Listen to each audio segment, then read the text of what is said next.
Have you ever wondered why, in a world of science, progress, and reason, organized religion still holds such a powerful grip on billions of people?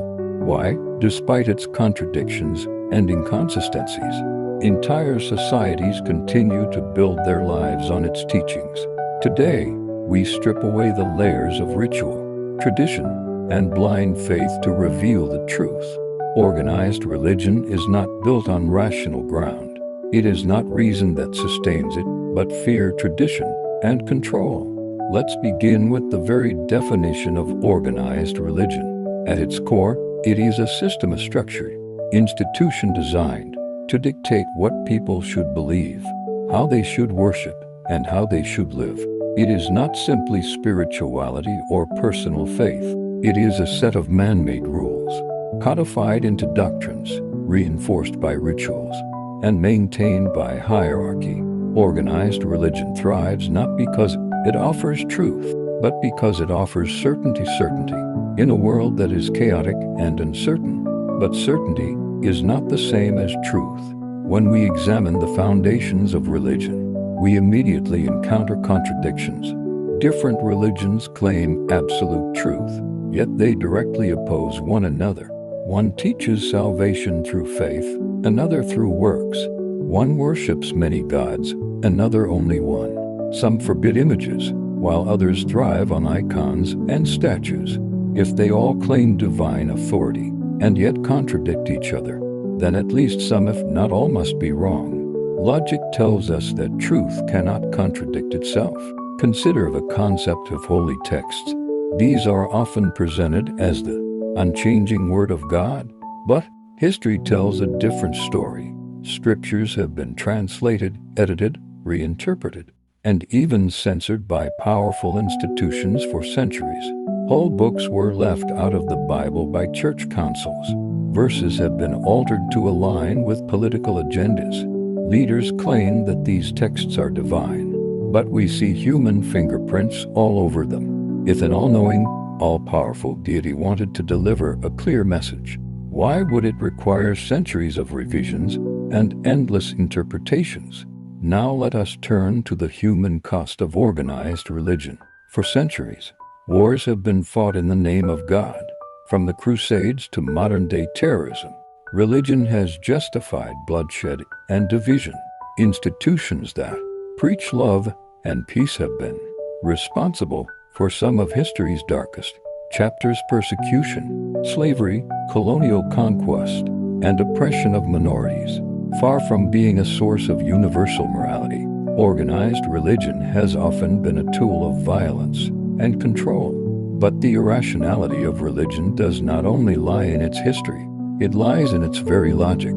Faith demands belief without evidence. It asks you to accept claims that cannot be proven, and to reject doubt as a weakness. Think about that. The very tool we use to discover truth, reason, is discouraged, while unquestioning belief is glorified. Religion tells you that to question is to sin. But if truth is truly truth, why would it fear investigation? Only lies fear questions. Consider how religion exploits human psychology. It preys on our fear of death, our longing for meaning, and our desire for belonging. It promises heaven to the obedient and hell to the disobedient. This is not rational argument. It is emotional manipulation. A parent who tells a child, "Do as I say or you will burn forever," is not guiding that child with reason, but with fear. Religion uses the same tactic, elevating it to a cosmic scale. And what of morality?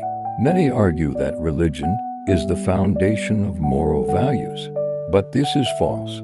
Morality existed long before organized religion. Ancient societies developed codes of honor, justice, and compassion without any church dictating them.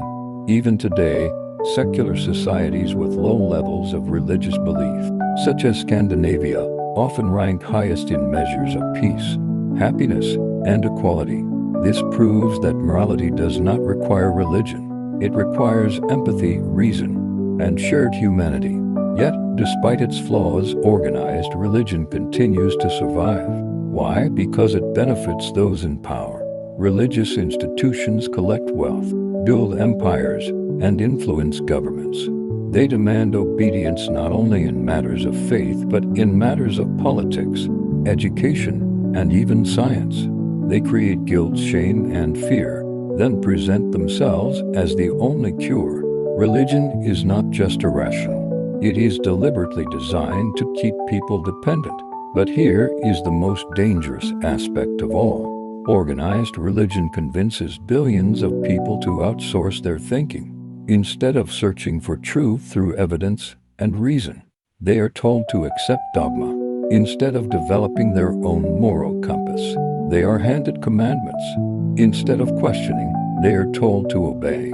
This is not liberation, it is intellectual slavery. Now, let me be clear. Spirituality itself, the personal search for meaning, the sense of wonder at existence, the pursuit of inner peace is not inherently irrational. Many people find comfort in prayer, meditation, or a belief in something greater. But organized religion is not the same as spirituality. It is a system built by humans, for humans, often serving the interests of power rather than truth. It takes genuine spiritual longing and twists it into a tool of control. So where does this leave us? Should we abandon all faith? Not necessarily. What we must abandon is blind faith that demands you silence your reason. What we must abandon is the idea that ancient books and powerful institutions hold a monopoly on truth. Instead, we must embrace curiosity, critical thinking, and compassion rooted not in fear of punishment, but in genuine understanding of one another. Organized religion is debunked not by hatred but by reason. It collapses under its own contradictions. It falls apart when we ask simple, honest questions. And the moment we stop being afraid to question, we begin to free ourselves. So I leave you with this challenge. Don't be afraid to ask. Don't be afraid to doubt. Don't be afraid to seek truth for yourself. For only when we stop outsourcing our minds can we truly begin to live free. Hey, quick question, why are you watching and not subscribed yet? You clearly enjoy this content, so hit that subscribe button right now. Don't just be another silent viewer, be part of the community. More powerful videos are on the way, and you don't want to miss them. Click subscribe, it only takes a second.